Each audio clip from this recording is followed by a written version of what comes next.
Hello and welcome to my channel, Haylee Marie Vintage. Today we're back in my sewing corner. We have Spooky back here. We're getting geared up for another sewing project. I am getting ready both for Ren Fair, and then this will also be some prep for a trip to Ireland I have later this year that's going to involve some costuming. I am making a fun Tudor, vaguely inspired like Renaissance fair outfit, essentially. This is going to be a mix of a lot of different things. I'm going to be mixing faux Tudor style, like this is like to me kind of like within the realm of Ren Fair styling, where like sure, I guess you can like say it's historical, but I would not consider myself a historical costumer. The pattern that I'm using I will put here, but basically it has some little tabs. It's like just basically a corset with little tabbies, and then I'm just going to make a gathered skirt. So I'll walk you through all of that process. For fabrics, for the main body fabric, I have this gorgeous silk I picked up in New York. I love the grid. I think it's going to be gorgeous. I think it's going to really lend itself to that kind of like faux Tudor feel. I always like want to be like very explicit. This is not historically accurate. And then for the bias trim, I bought this fun shiny fabric, which is just a quilting cotton, and I just thought these would look really nice together.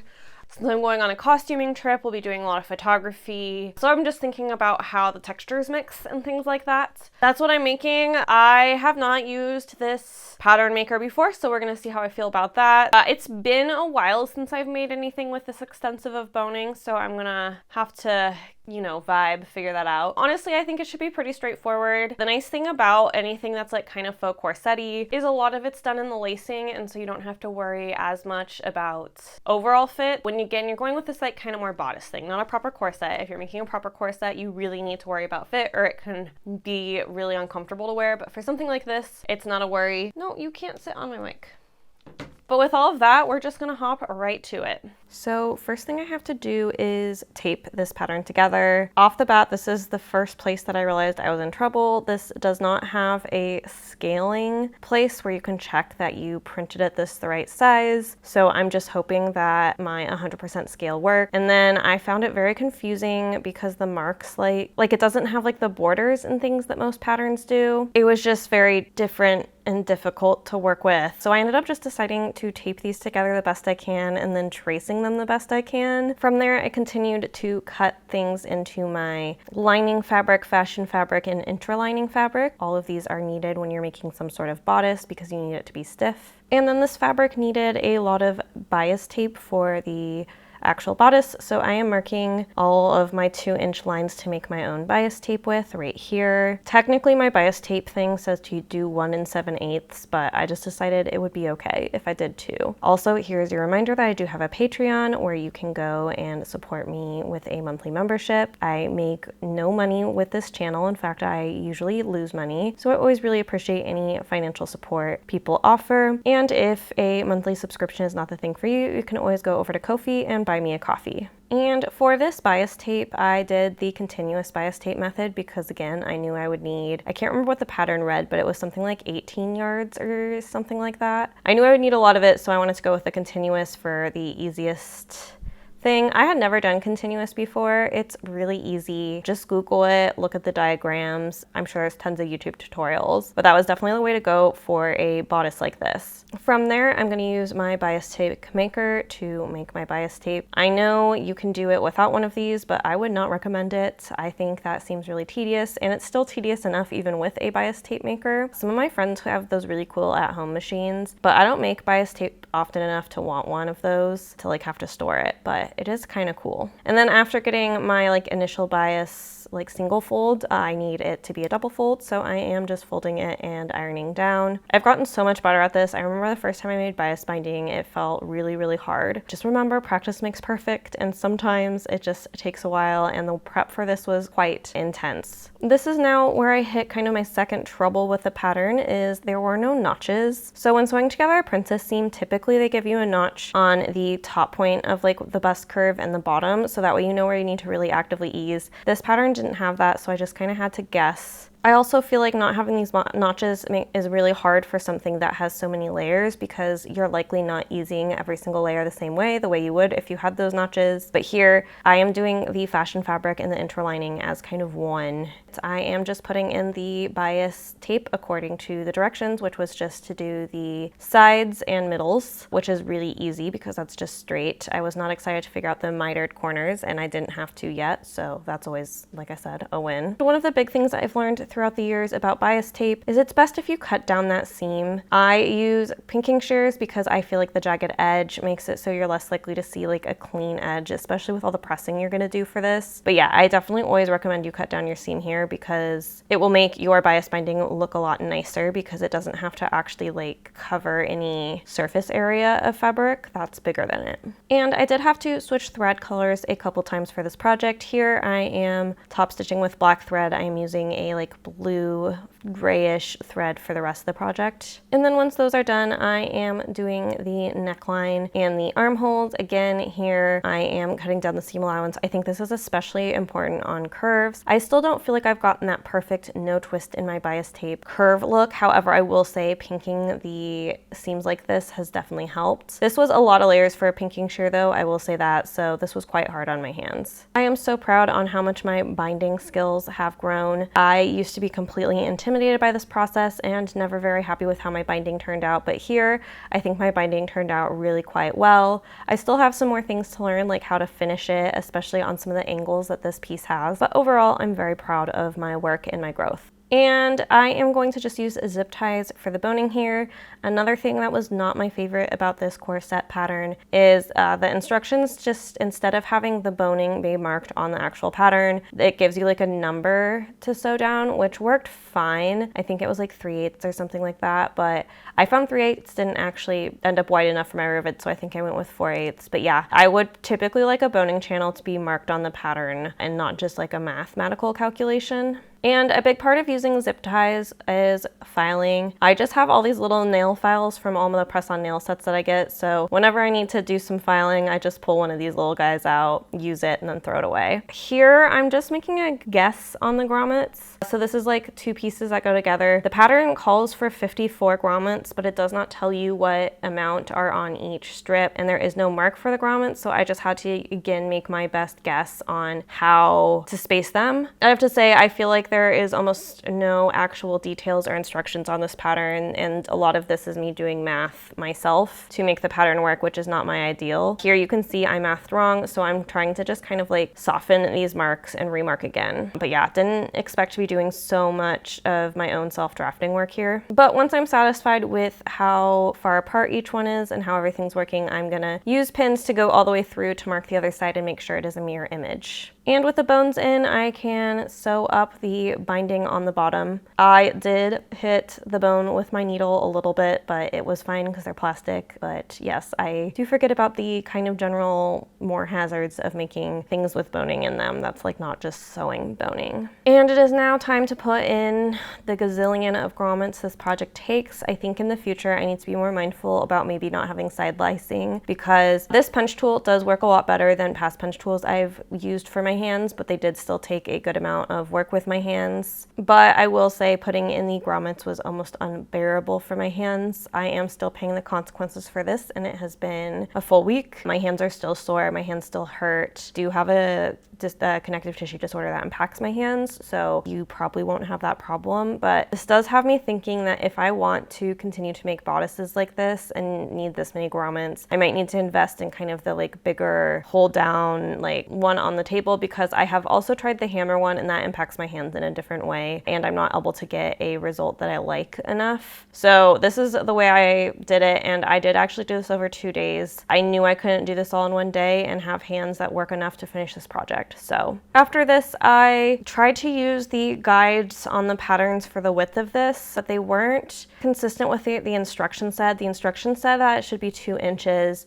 or you should do the math yourself. But again, the reason I like a pattern is to not do the math myself. So I did do the math myself, but then the math was wrong and inconsistent. So I don't know. I'm kind of at a loss and frustrated, but I just decided I'm just gonna figure this out as I go, and I'm gonna do the rest of this project on vibes and just ignore the pattern. And the first step is trimming both sides of this with the bias tapes, the little tabbies match. This is what I was most excited about for the pattern, so I was really disappointed that I basically had to do all the work to figure out how to make these work and draft them myself. And here I am going and stitching the top stitch down the other side. The pattern did have instructions for this to cut it down 5 inches each slash, so I did that, but again, the math is not mathing. On the back was supposed to be 6, and with the measurements I ended up with 7. The front were supposed to be 3 on each side, but only 2 fit flat, so I ended up having to pleat it to have 3. And then the shoulders were supposed to be 6 each, but it didn't look right, so I ended up going down to 5 each. So I just felt like I was kind of, like I said, on my own from the tabs on, which is actually why I bought the pattern. I didn't buy the pattern for the bodice part itself. I bought it for the instructions with the tabs, so I'm a little bit frustrated at this point. I also am going to do this completely different than the instructions tell me to, because they tell you to like bias bind these and then sew them to the inside, and by then you're going to have in some spots, it would be I think 14 layers of fabric, and I just don't think that makes sense, and there's a much less thick way to do this. So I'm gonna first just space everything out and pin it, and then I'm gonna top stitch these down, and then after that I'm going to fold them and make sure they all end up even, because sometimes cutting them is not the most even. So yeah, just folding them in half, making sure everything stacks the way I want, all of that good stuff. I'm glad this method ended up working out well for me. And then here again, I'm going to just top stitch. I'm gonna try to go as much as I can over the last round that I top stitched. You could probably do this in one go if you're a better pinner than I am, but I just felt like doing it in 2, and I don't think the stitches will be that noticeable unless you're really looking for it. So I'm then gonna cut down these kind of like long bits that are sticking out. And then before I hand sewed down a single bias binding to cover the raw edges in there, I decided I should try this on, so I ended up lacing it. I ordered a couple different colors of lacing. I ordered some straight up black, but I also ordered this kind of blue inky color, and that's what I ended up going with. I'm loving the way the coloration for this piece is turning out. And after trying this on and feeling generally satisfied, I'm now pinning in the bias binding, and I'm just gonna slip stitch all of this down by hand to cover all of those raw edges. And this is gonna end up with, I would think it's about half the bulk that doing a double fold bias binding sandwich thing would have ended up with. So I am happy with that. All right, folks, while I slip stitch all of the bias tape into this corset, we're going to talk media on my mind, and I have a lot of media on my mind. I've been watching a lot of things again because I've been home more. I think first we'll start with the movies I've been watching. I recently watched The Drama, which is a Robert Pattinson, Zendaya, I don't know if rom-com is the right word, because I don't think comedy is the right word, although I do think it tried to strike a comedic tone. I knew nothing going into this movie. I watched it on a plane. Everybody who I talked to told me I should have known about the twist because there was a lot of reporting on it. This movie was a choice. I did watch the whole thing. It's one of the cringier movies I think I've watched in a minute. I kept covering my eyes while watching it. I don't know, I can't say this movie was for me. It was an interesting premise, I guess. I did not. I just saw 2 people who I thought would be interesting acting as leads together. And planes, in my opinion, notoriously mark movies into the wrong genre. So I had no idea what I was in for. I don't think I would have watched it had I known what the twist was. Like I said, I don't think I'd recommend. Another movie I watched recently, which actually also has cringe factor, is like everybody else, I got on board and watched Obsession. I've been finding myself just in general more drawn to the horror genre in most recent years. I used to not watch much of it at all, but it's always because I don't enjoy slasher films, and I feel like it's only recently that I've discovered the joys of kind of more complex and rich horror, which is funny because I've always read horror and I don't know, but I don't feel like I interacted much with quote unquote intelligent or intellectual horror until recently, and I've been really enjoying that world. And Obsession was no different. I'm pretty astounded at what they were able to pull off at the budget they pulled off. And I do recommend this film. I thought it was really good. This was a film that I thought about for weeks after, and I'm actually looking forward to watch it again. I can see it becoming one of my like cozy horror movie watches, but I like a lot of the underlying messages. I think it's a movie that you can watch a bunch of times and catch something different each time. I thought it was great. I would recommend it if you're into the horror genre. So I guess we're going to talk about a third movie, but it's a pro shot of a musical, so I don't know that I would consider it a movie necessarily. I did go see the pro shot of Hadestown while it was in theater. Hadestown is one of my favorite musicals to listen to, and they released the pro shot of the original Broadway cast for a limited run, but I thought the Hadestown pro shot, I love a pro shot because I think it makes musical theater so much more accessible. I'm pro shot in general. I'll probably go see the 6 pro shot because what I really want to do is I really want to support pro shots when they get released, because I really want Broadway plays to keep doing that, because again, I think it makes theater more accessible, and just because I have access to theater at a really accessible level doesn't mean everybody else does, and doesn't mean that I don't want other people to, because I'm not that type of person. Cough, cough, billionaires looking at you. Went to the Hadestown pro shot mainly to support a pro shot I should look into, but whoever filmed it put so much thought into how it would actually be portrayed in screen. Like, I felt like I was watching a Broadway musical, but I also felt like the way they cut it together and edited it and like just did everything was incredible, and I felt like I was almost in the theater. I thought it was all very, very, very well done, and I think more and more Broadway shows will do a pro cut given the success that Hadestown has experienced, but if they're going to do it, they need to do it like Hadestown, where I can tell that whoever was in charge of that, they storyboarded it out and they thought about the shots they wanted to get with the practical effects of stage, because I love practical effects in general. The sets and stuff of Broadway are one of the coolest parts of seeing Broadway shows. Whoever adapted this did just a phenomenal job, and when it releases on streaming, I highly recommend watching it. I thought it was amazing. I want to watch it again and again and again. And then the last media on my mind right now is I watched HBO's The Dark Wizard, which is about, oh my God, what's his last name? His first name's Dean. But it's about a climber, and it was a really, really well put together documentary. It was very haunting. I don't know, I feel like watching it, I think Dean would have felt proud of this film from what I could gather about him from this film.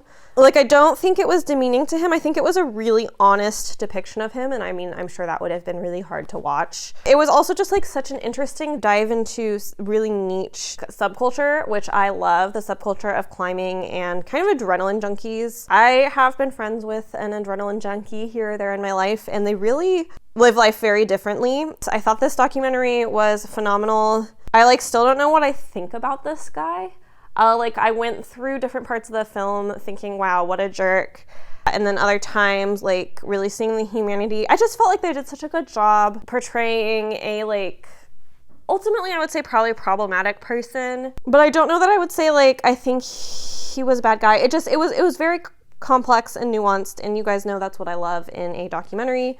So I do highly recommend this one. Stay tuned. I'm gonna finish this up, and then I think tomorrow I will get started on the skirt, which I'm not using a pattern for because I'm just making a gathered skirt, but I'll walk you through that whole process because I'm doing it a little bit different. We're gonna wrap this up hopefully tonight, and I will see you hopefully tomorrow. We're experimenting with evening sewing after work, so hopefully I'll see you tomorrow after work. And I realized I forgot to stitch my label in, which I usually try to do before sewing in a lining, so I'm gonna just quickly go around and slip stitch this label on. Now I'm moving on to the skirt. This is just my pattern. Pattern is a loose phrase here, but what I envision is a gathered skirt that has a flat part in the front, and I want it to be about knee length. I don't actually want this to be a full length skirt because all the different ways I plan on wearing this, I know that I'll feel happier if it is not a full length skirt. Although I did buy enough fabric to do full length if that was what I ended up going with.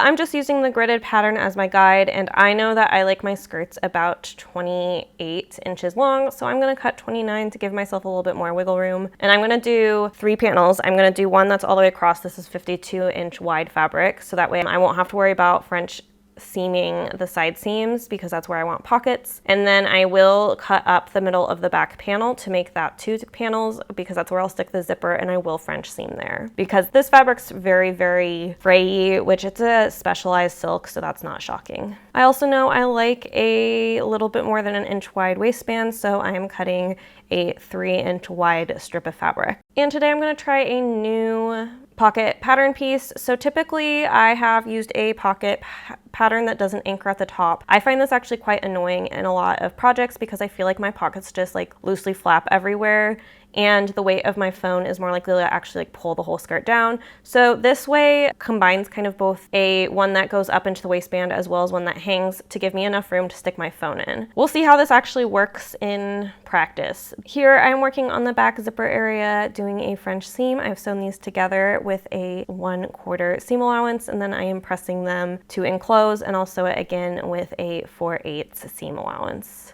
And you definitely can't really tell what I'm doing here, but for the zipper, I kind of do the opposite. I fold the fabric the opposite way than the French seam, and then I'll just top stitch that down so it's like it's like when you finish a facing, and that will be the finish around the zipper because I don't know how to French seam that. And then here I am just adding in that zipper. I wanted to do this while I would just had the back panel because otherwise I have a lot more fabric to fling around to put in a zipper. From there I have sewn in my pockets. I sewed these at a 3/8 seam allowance so that way they disappear into the full seam, and I have them on both my back and front panels. And then I will pin those two together and stitch them up. Now is also the time to interface the waistband. I actually wished I had a slightly heavier interfacing, and I suppose I could have layered this one up double. This is my wall wax. This fabric is quite fine, so yeah, I could have used something a little heftier even to like really like firm up that waistband, but that's okay. And I am gonna put some elastic in the back, so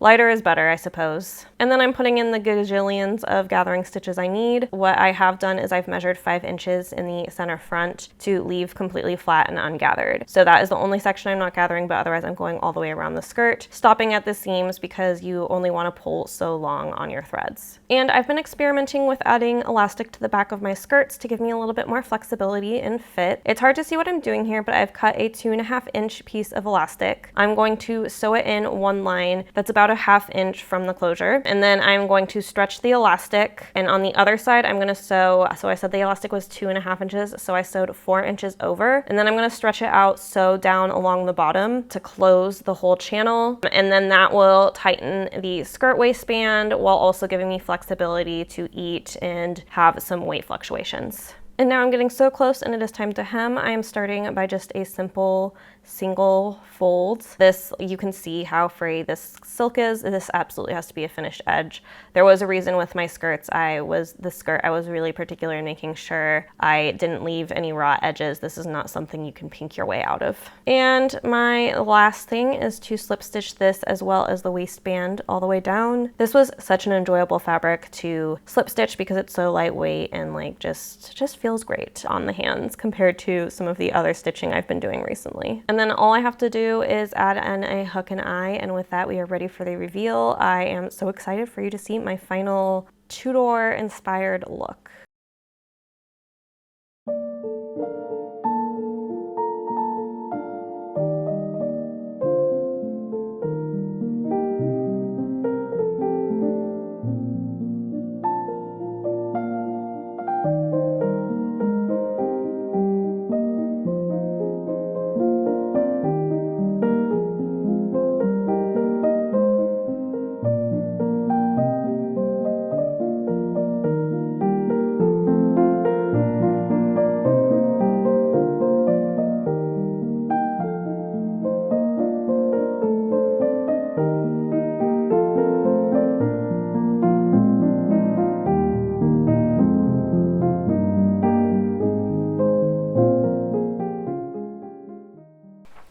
All right, you have seen the reveal. Today, we're actually gonna switch up the order. I realized that not everyone wants cost breakdown and not everybody wants hope helps, but I'm sure it would be helpful for everybody to see the project wrap up before all of those. So I think I'm gonna go project wrap up today, then cost breakdown, and then hope helps. So let's hop into it. Here is the bodice. You saw it in the reveal. I think it looks really, really good despite the struggle.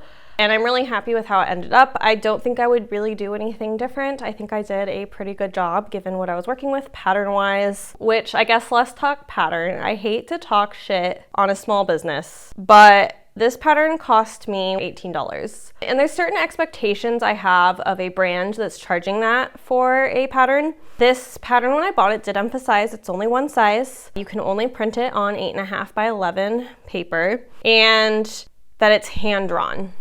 So I knew all of that going in. However, it did say it has detailed instructions, which I disagree with, because in my opinion, detailed instructions includes details on patterns like grain lines, which it did not have, scale lines, which it did not have, more than the seam allowance written in one place. It would also have the boning channels on the pattern. It would also have the grommets on the pattern. That's the one I'm most annoyed about because that's the one that took me the most math to do. Basically, if I'm paying this much for a pattern, I expect to not have to think and calculate and do a ton of work myself. I guess, like, correct me if I'm wrong down below if that should be my expectation, but having bought from a lot of pattern brands over the years, I just expect more. This type of instructions is what I expect from, I would say, a pattern from the 1930s, which are expensive because they're old. They're not expensive because the instructions are bad. I don't recommend this pattern to you if you are anything but, I would say, fairly advanced sewer that has a few bodices under your belts. I think it'll be frustrating, and if you decide to go ahead and buy this pattern, plan to do a lot of your math yourself. Instead of buying this pattern personally, I would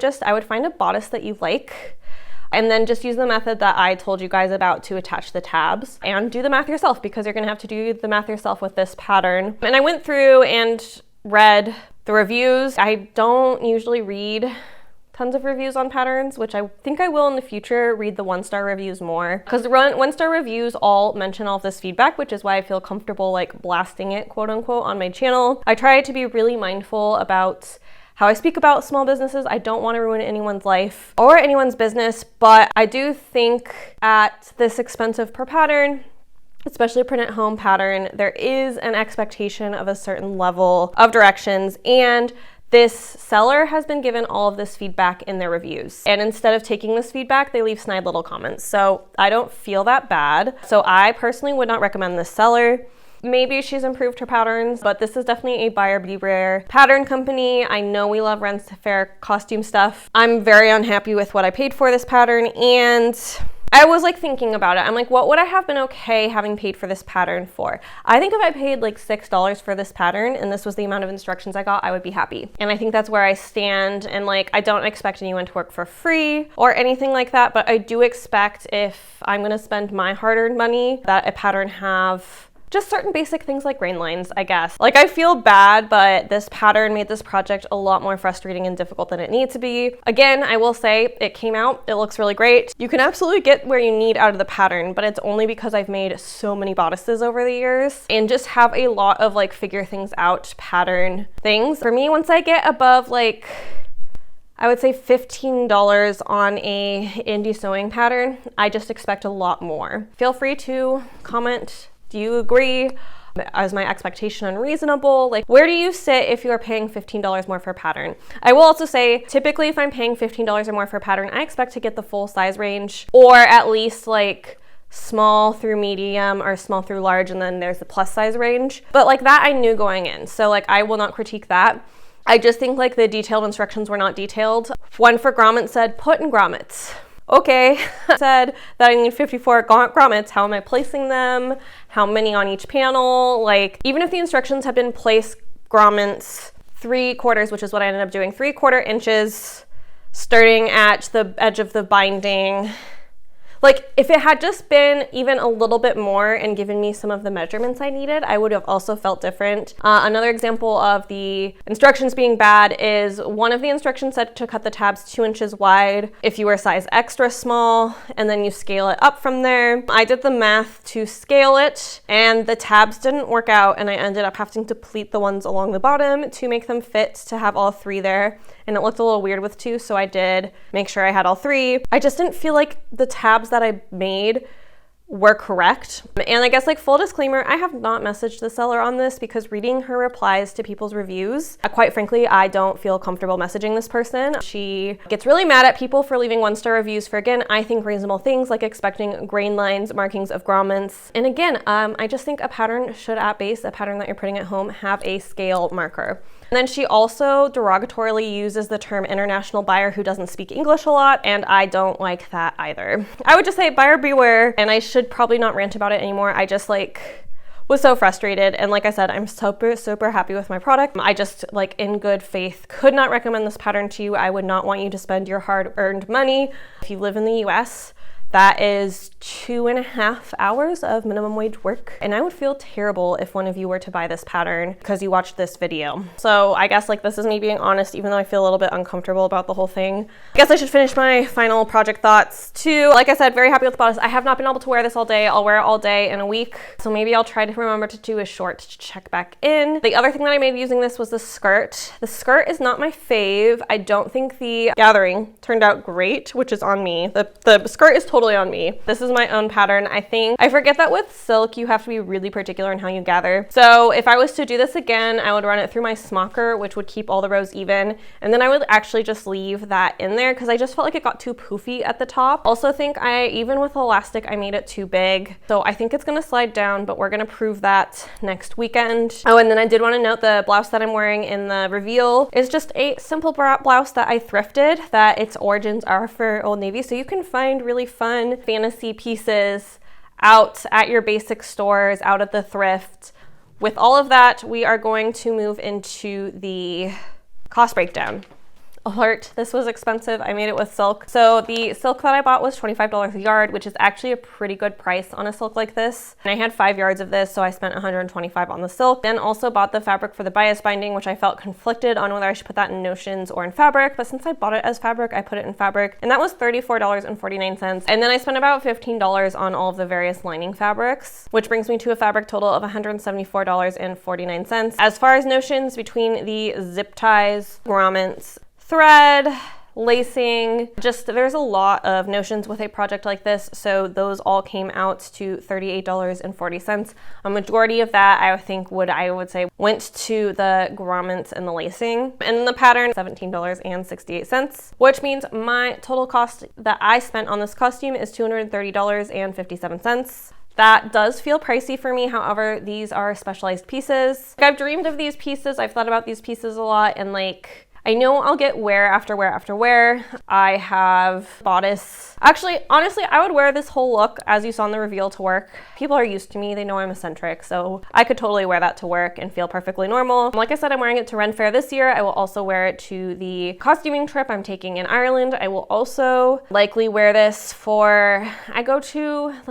there's enough fantasy events around that I find reasons to dress these up. And I can see myself really building on this, and I will definitely be using this piece year after year at the Renaissance Festival, assuming it works well. Comfort-wise, I suspect it will because the skirt isn't long. I made the skirt purposely short for porta potty situations at Ren Fairs because that's the way Washington is. We don't have plumbing. So I think $230 feels like a lot, but I think I will get enough use of it that I feel okay with that number. I don't think the silk was necessary. However, $25 a yard for any sort of actually specialty woven fabric like this is not terrible. And it will hopefully be a little bit more breathable than if it was a polyester, typically, honestly, an upholstery fabric. That's where everything landed there. Now let's hop into the labor. As you can guess, this took a lot of labor. The cutting and prep of all of the bias binding took 3 hours, which doesn't feel that bad considering the fact I made 20 something yards of bias binding. And then I had to cut out 3 layers of fabric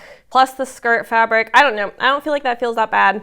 The sewing of this was the longest thing, and some of that was unpicking, some of that was I did include the grommets in this because those aren't really hand sewing, but that took 12 hours and 45 minutes. And then I did 2 hours and a half of hand sewing. So that brings me to a labor total of 18 hours and 15 minutes. And now we're gonna talk about wage. Of course, this is not to one-to-one for what a factory maker would produce in this amount of time. It would not take 18 plus hours for a piece like this to go through a factory line. However, I do want us to think about labor, think about clothing, and just think about the people that work under these conditions. The other thing that I always note is I price for a living wage here in Seattle, which is very expensive. Living wage here, which I call a living wage, enough money to be generally relatively middle class. We're talking still kind of the lower end of middle class, but middle class nonetheless. And then we go with the number of 51 for, again, Seattle, which is where I live, which means my labor cost would be $930.75.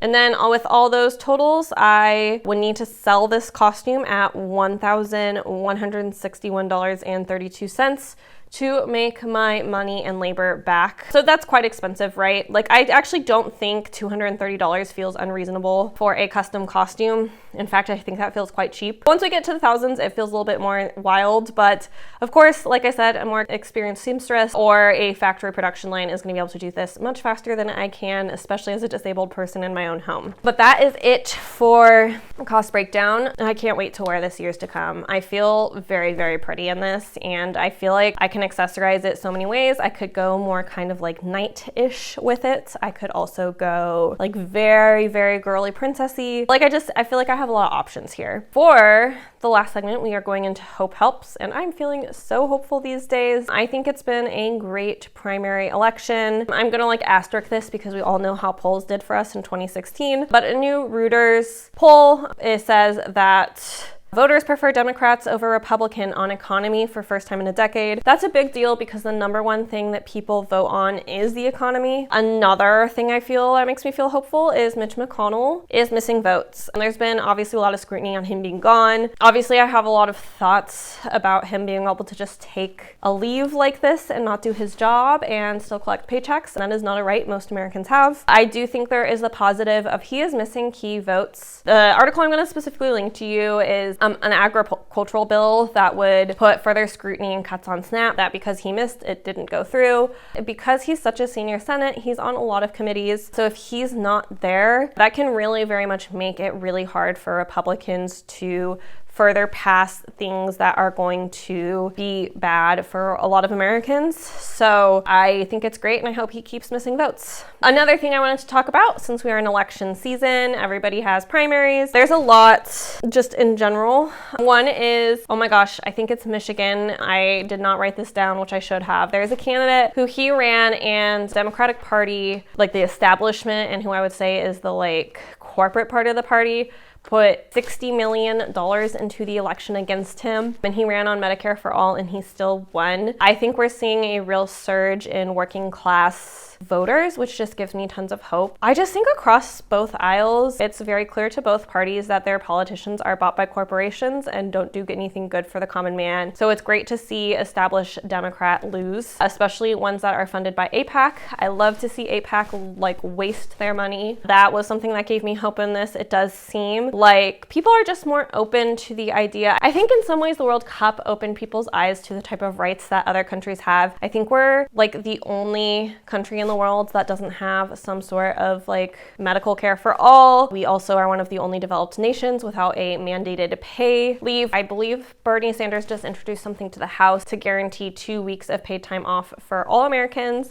It won't pass under Trump's administration, but I do think it's good that that's making it to the floor. But I'm getting off topic. As you can see, I've been able to be back in the news. What I wanted to talk was midterms. So one of the big things that I kept hearing from, if we're honest, white women about all of their anxiety is there's not going to be a midterms. There's not going to be a voter. Well, I am pleased to announce midterms are here, so hello. Also, there is so much great news around voter suppression being rejected. So the Department of Justice under Trump has been trying to sue to get voter roll names so that way they can purge voting rolls and kick people off, so that way they can't vote. It is now 0 out of 21, and I think I actually just saw something today that would make this number 22 for them being able to get voter rolls to do that with. 0, like I said, out of 21. So nobody's buying this, right? Judges are not in favor. Voter rolls are staying firmly in the hands of the state, which is what we want. I would just say, in general, there's a lot of news all about voter suppression schemes being rejected. Don't get me wrong, there is still voter suppression happening.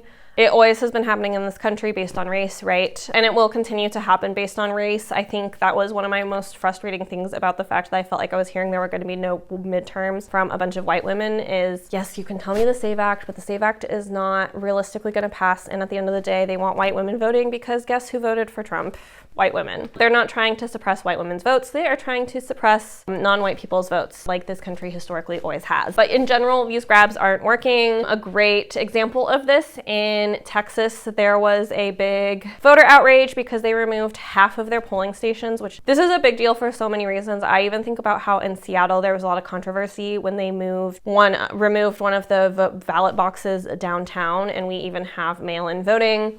Losing access to a voting place is a huge deal, and let alone half. And the Republican-run government had to actually back down because of how mad voters were. And this is in a fairly Republican district. So I think this is just all good news around voter suppression. Like I said, there's some not great stuff happening out there, but in general, there has been a huge defense of the mail-in voting because that's another way they're trying to get voter suppression. Just generally their grabs for voter suppression aren't working particularly well. And again, it's not to say there are places that it is working, but in general, from what I'm reading out there, it seems like they're mostly losing on all of those grabs. So we love to see it, and all of that gives me hope. I think there's just so many reasons to feel hopeful about the midterms. I'm gonna say bye and head on out of here. Hopefully you guys enjoyed this video. I am actually off next week, which is good because this video was very involved and I've been working on it up to the last minute. And then I will be back the week after with another sewing project. So I hope to see you then.